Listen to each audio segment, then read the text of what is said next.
샬롬.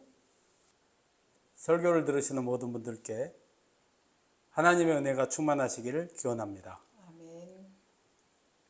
성경 통독 프로젝트 15번째 에스라서입니다. 설교를 듣고 성경을 통독할 수 있기를 기대합니다. 목차를 보겠습니다. 구성은 전과 같습니다.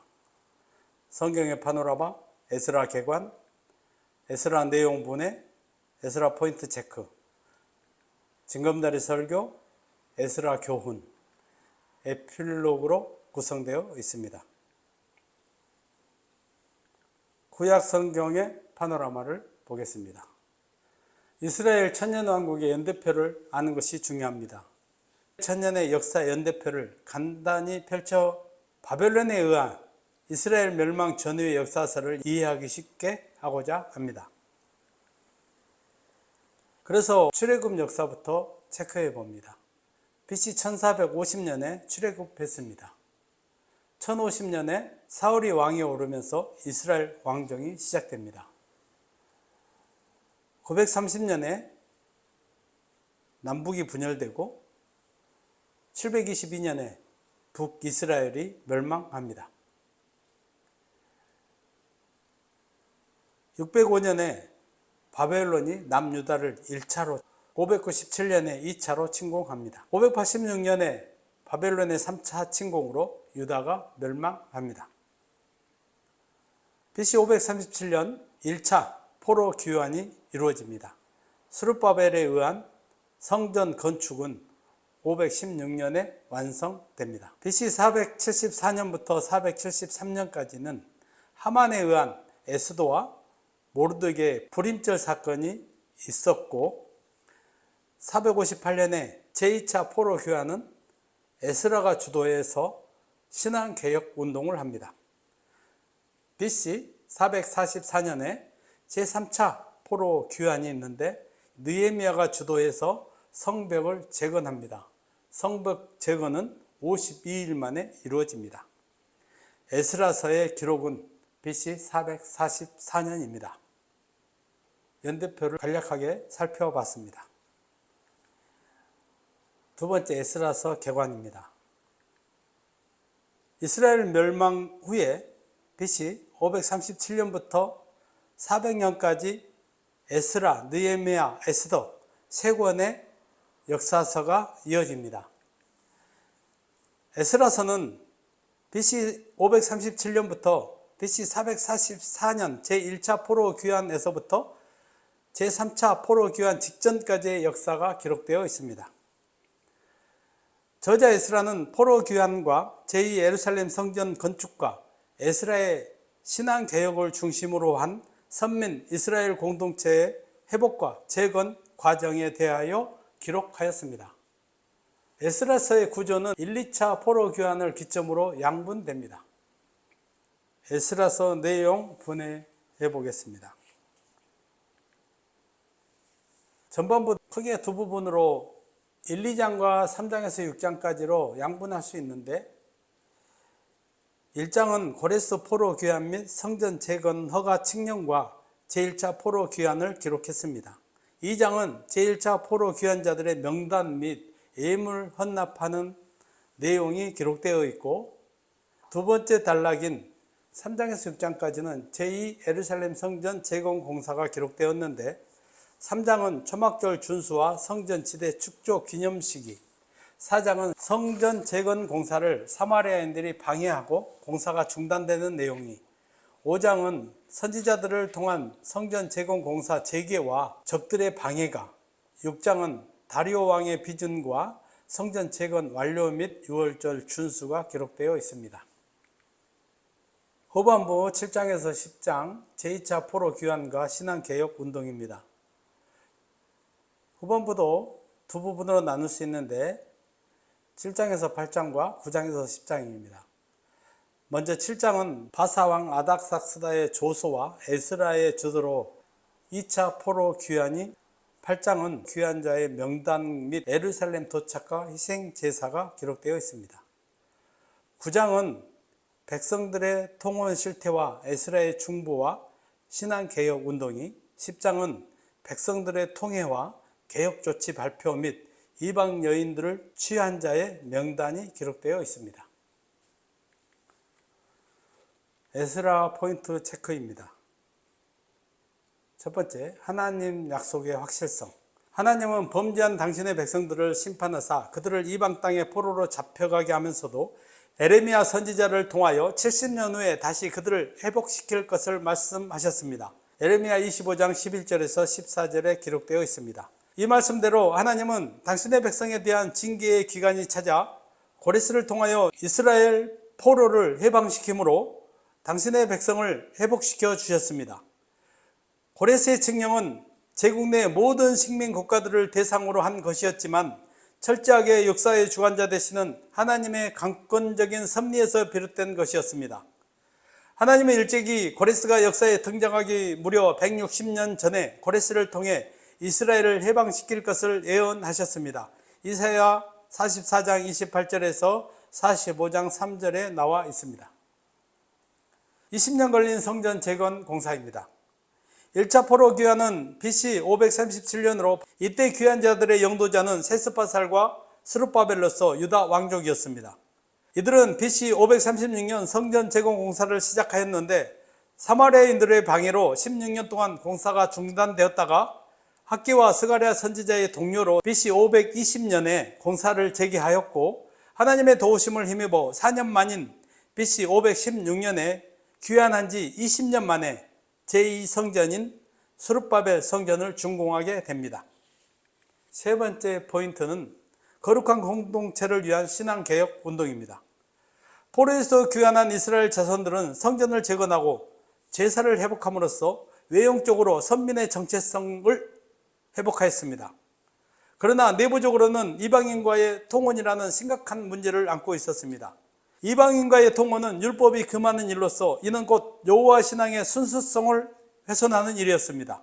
에스라가 주도한 2차 포로 귀환은 1차 포로 귀환으로부터 약 80년이 지난 BC 458년경에 이루어지는데 에스라는 귀환을 준비할 때부터 철저하게 하나님만을 의지하는 신앙의 모습을 보여줍니다. 에스라의 2차 귀환으로 말미암아 이방인과의 통혼 문제를 해결하는 신앙개혁 운동이 일어나게 됩니다.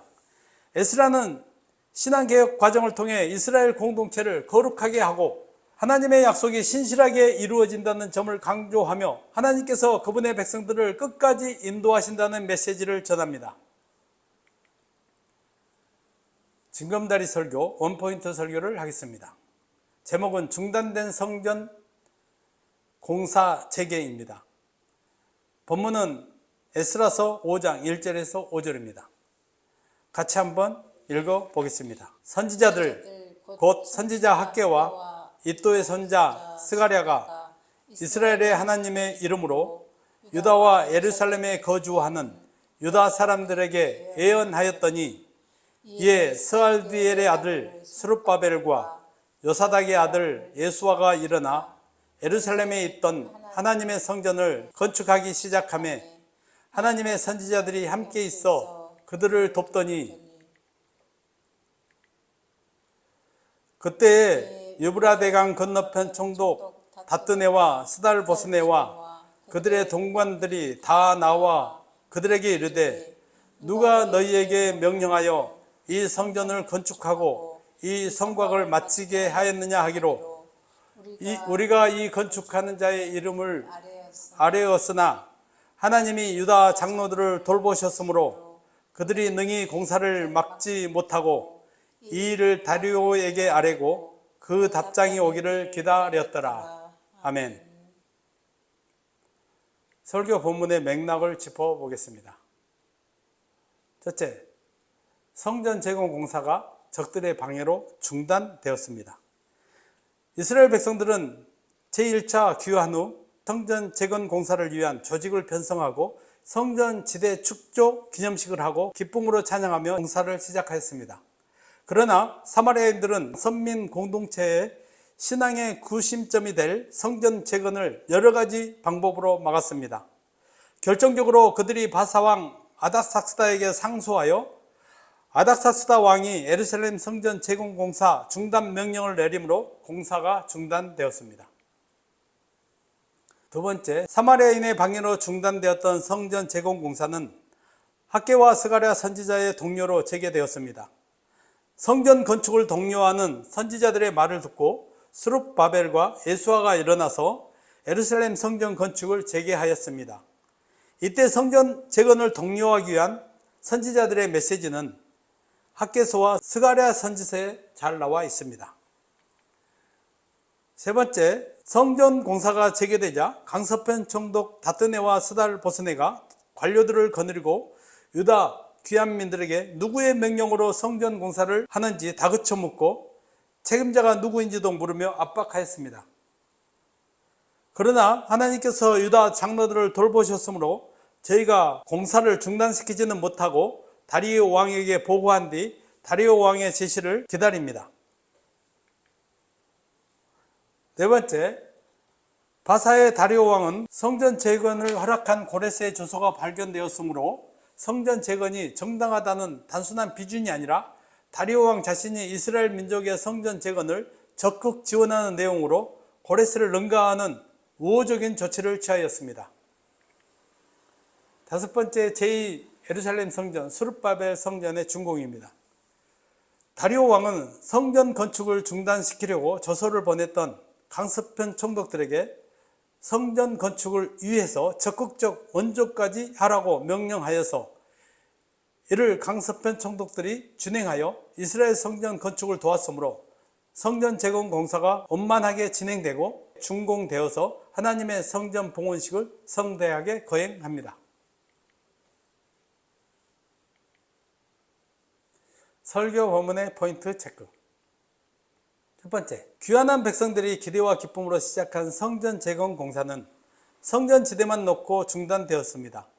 성경에는 대적들의 집요한 방해 공작 때문에 성전 재건 공사가 중단될 수밖에 없었다고 기록하고 있습니다.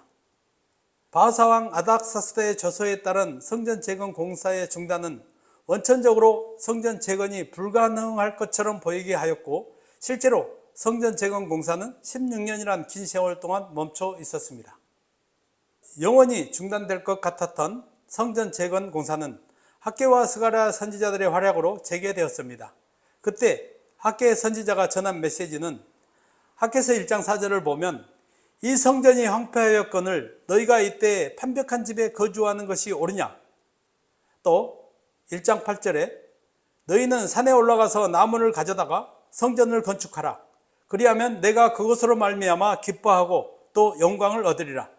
여호와가 말하였느니라. 아멘. 저자는 중단된 성전 재건 공사를 다시 시작하는 위대한 역사 전환의 결정적 매개체가 바로 하나님 말씀을 전하는 선지자들이었음을 명확하게 지적하고 있습니다. 이는 하나님의 임재의 상징적 초소이며 선민 이스라엘 회복의 가시적 증거인 성전 재건 공사를 통해 선민 이스라엘 공동체 회복에 있어서 하나님 말씀이 갖는 중요성을 우선 부각시키고 있는 것입니다. 세 번째, 모든 일을 주관하시는 하나님의 섭리입니다. 성전 재건 공사의 과정에는 신앙적 각성을 가지고 하나님의 역사를 이루고자 한 신앙의 지도자들과 권력자들과 행정 실무자들이 여러 등장합니다. 그들은 모두 각자의 신념과 판단에 따라 자신의 일을 하였습니다. 특히 바사왕은 여호와 신앙의 소유자가 아닌데도 불구하고 성전 건축에 그들의 이름을 명기한 것은 이 세상의 통치자들을 통하여서도 하나님의 일이 진행될 수 있음을 보여주기 위한 것입니다. 불가능하게만 보였던 예루살렘 성전의 재건이라는 빛나는 결과가 이루어진 데에는 역사의 주관자이신 하나님의 오묘한 섭리가 있었습니다. 저자는 일련의 사건을 배우 위해서 활동하신 하나님의 역사하심을 각각의 요소에서 강력하게 암시하였습니다. 아멘. 적용을 해보겠습니다. 첫 번째, 성도는 신앙의 태도가 중요합니다.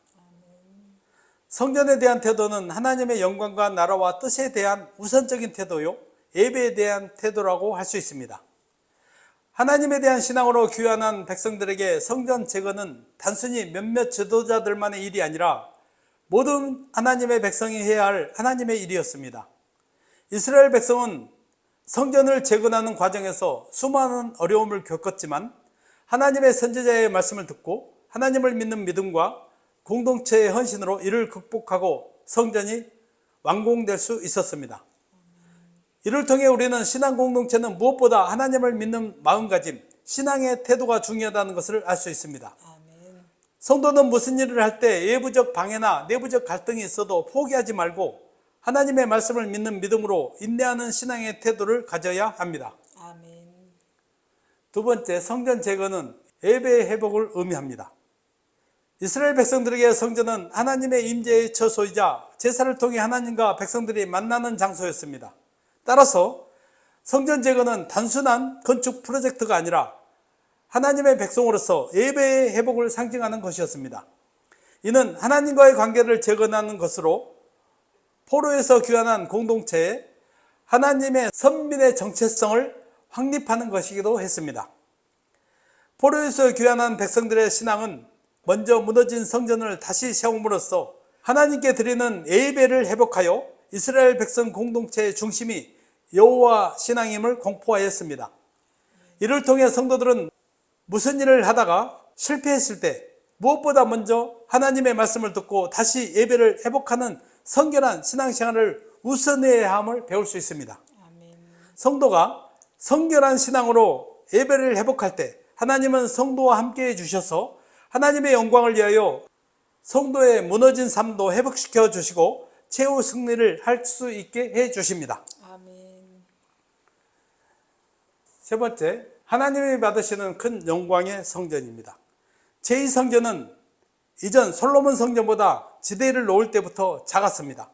하지만 학개 선지자는 나중 영광이 더 클 것이라고 말합니다. 학개서 2장 6절 9절에 보면 만군의 여호와가 이같이 말하노라.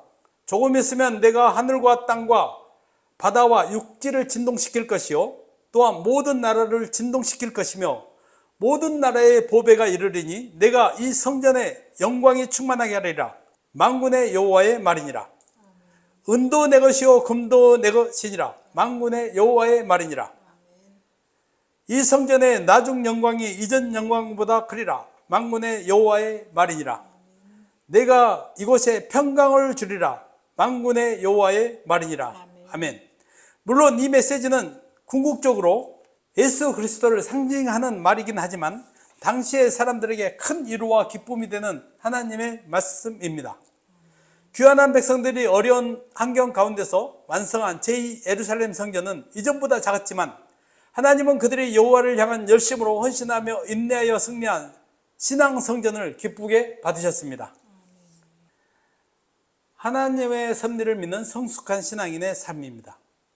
하나님은 성전 공사의 시작과 중단과 재개와 완공의 과정에 이방 왕들조차도 사용하여 하나님의 주권적 계획과 섭리가 어떻게 실현되는지를 보여주셨습니다. 하나님은 만왕의 왕으로서 세상의 왕들을 자신의 뜻대로 사용하심으로 하나님의 백성은 눈에 보이는 권력자가 아니라 하나님을 바로 믿고 의지해야 함을 강조합니다. 성도들은 하나님을 대적하는 사단의 세력이 준동하는 현실 앞에서 힘들고 어렵다고 좌절하면 안 됩니다. 신앙인은 온 세상의 주권자 되시는 하나님의 섭리를 굳게 믿고 끝까지 인내하며 전진하는 성숙한 삶을 살아야 합니다. 에스라서 교훈을 보겠습니다. 첫째, 믿음으로 귀환한 백성들의 신앙. 바벨론 땅에서 포로 생활하던 이스라엘 자손들이 돌아와 성전을 재건하기 위해서는 현실의 안락을 떨쳐버리고 황폐한 예루살렘 땅에서 있을 어떠한 희생도 감수하겠다는 각오와 믿음의 결단이 필요했습니다. 이러한 이유로 바사왕의 적극적인 배려 속에서도 여호와 신앙으로 귀환한 이스라엘 백성들은 불과 5만 명도 되지 않았습니다. 하지만 예루살렘으로 귀환한 이들은 먼저 초막절을 지키고 성전 지대를 놓고 하나님을 찬양하는 신앙의 행보를 보였습니다. 그들에게 위기도 많이 있었지만 하나님의 말씀을 믿는 믿음으로 모든 역경을 극복하고 결국 성전을 재건하였고 또 학사 겸 제사장 에스라의 가르침에 따라 이스라엘 백성들의 성결과 거룩한 공동체를 만들기 위해서 신앙개혁 운동을 했습니다. 이러한 신앙의 행보는 오늘날의 교회와 성도들에게 마땅히 본받아 실천해야 할 교훈이 됩니다. 두 번째, 하나님 나라 건설을 방해하는 사단의 세력입니다. 유다 귀환 백성들이 성전을 재건하려 할 때 사마리아인들이 해방을 했습니다. 이는 훗날 예루살렘 성곽을 재건하려 할 때도 마찬가지입니다. 이들의 방해로 인하여 성전 재건 공사도 성곽 재건 공사도 차질을 빚을 수밖에 없었습니다. 이러한 사마리아인들의 회방의 배후에는 하나님의 일을 방해하려는 사단의 관계가 있었습니다. 실로 하나님 나라를 위해 하는 일에는 언제나 사단의 세력이 개입하여 방해하게 마련입니다. 이는 하나님과 사단이 원수 관계에 있기 때문입니다. 그러므로 하나님의 나라 건설을 위해 일하는 성도는 늘 사단의 해방을 염두에 두고 사단의 극심한 공격으로 절망적인 상황에 처한다 해도 전능하신 하나님을 의지하는 믿음으로 극복해 나가서 승리해야 함을 교훈해 줍니다. 아멘. 세 번째, 백성들을 위한 진정한 지도자의 모습입니다. 하나님을 믿는 신앙으로 포로에서 귀환한 백성들은 끝내 성전을 재건하여 외형적으로 선민의 정체성과 지위를 회복하였습니다. 하나님의 택한 선민으로서 신앙의 길을 택해서 귀환한 그들이기에 더욱 세속적인 삶을 단절하고 거룩한 삶을 살아야 했습니다. 그러나 그들은 이방인들처럼 이방 여인을 아내로 취함으로써 실제적으로는 선민의 위상을 찾지 못했습니다. 에스라는 백성들의 범죄한 소식을 듣자 먼저 하나님 앞에 통회하고 그들을 위한 회개와 중보 기도 후에 백성들의 신앙개혁 운동을 하였습니다. 백성들의 죄로 인하여 하나님 앞에 통회하는 에스라의 모습은 인류의 죄를 위하여 땀방울이 핏방울이 되기까지 기도하시고 십자가를 짊어지신 우리 주 예수님의 대속의 죽음을 연상하게 합니다. 오늘날 예수님의 핏값으로 하나님의 백성이 된 성도들은 불의한 세상 가운데 살면서도 세속적인 삶을 단절하고 거룩한 삶을 살아야 함을 교훈해 줍니다. 아멘. 에필로그. 에스라서는 귀한 자의 명단이 두 차례나 길게 기록되어 있습니다. 일일이 이해하고 기억하려고 하지 말고 명단은 가볍게 훑어 읽으시기를 권장합니다.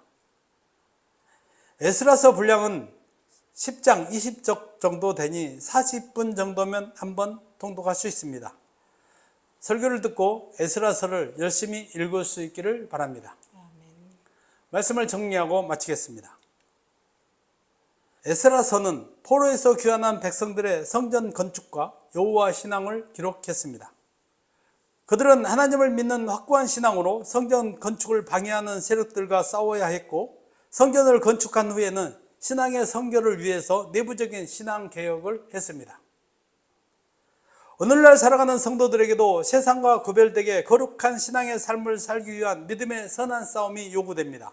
설교를 들으시는 성도 여러분들은 하나님의 말씀을 믿는 온전한 믿음과 말씀의 능력으로 믿음의 선한 싸움을 싸우고 승리하여 하나님께 큰 영광을 돌릴 수 있기를 바랍니다. 아멘. 아멘.